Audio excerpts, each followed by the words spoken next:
Radio Bref, l'effondrement. Bulletin quotidien du 3 mars 2025.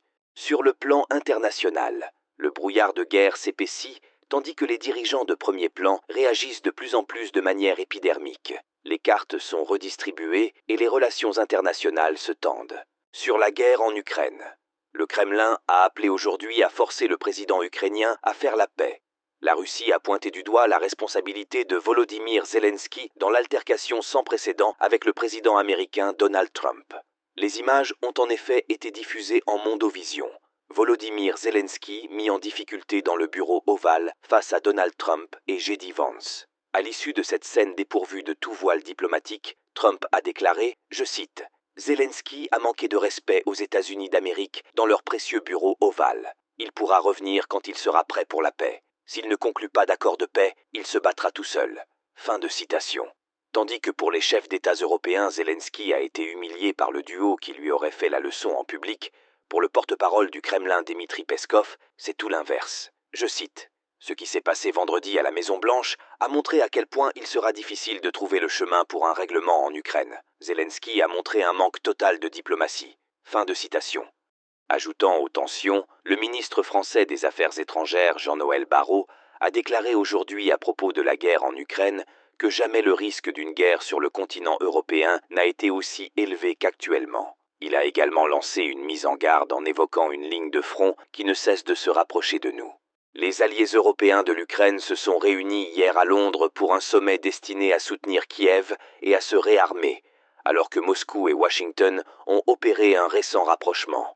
C'est d'ailleurs dans ce cadre qu'hier, l'administration Trump a ordonné une pause dans toutes les cyberopérations du pays contre la Russie, y compris les actions offensives.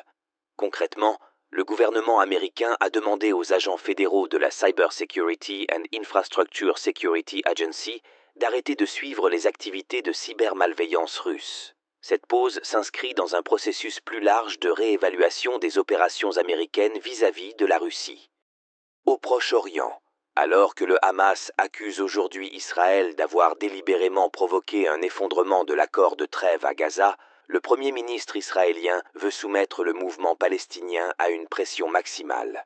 Dans ce contexte, la deuxième phase de la trêve qui devait débuter en ce mois de mars est mise à mal.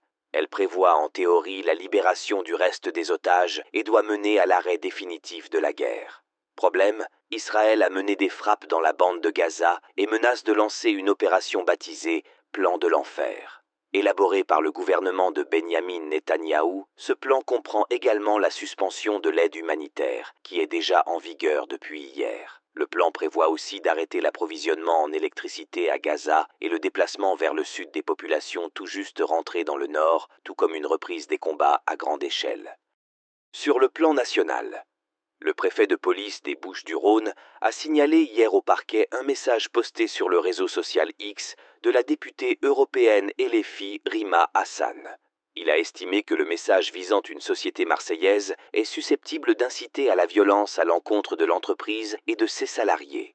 Dans un premier message posté samedi sur X, l'eurodéputée insoumise affirme que les munitions retrouvées sur les corps de centaines de victimes palestiniennes à Gaza correspondent aux maillons M27 qui permettent les tirs en rafale et que ces maillons sont vendus à Israël par l'entreprise marseillaise Eurolinks. Elle a ensuite publié un second message comprenant l'adresse de l'entreprise et son numéro de téléphone.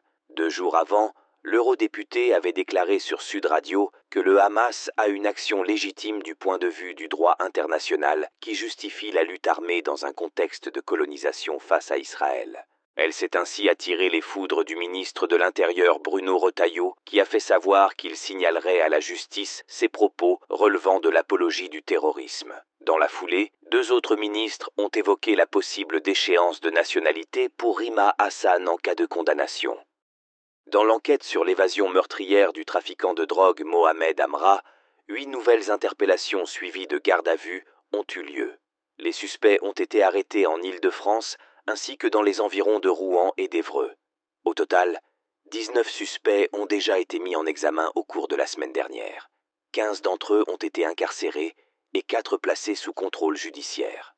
À tous de Roméo Bravo, fin de transmission.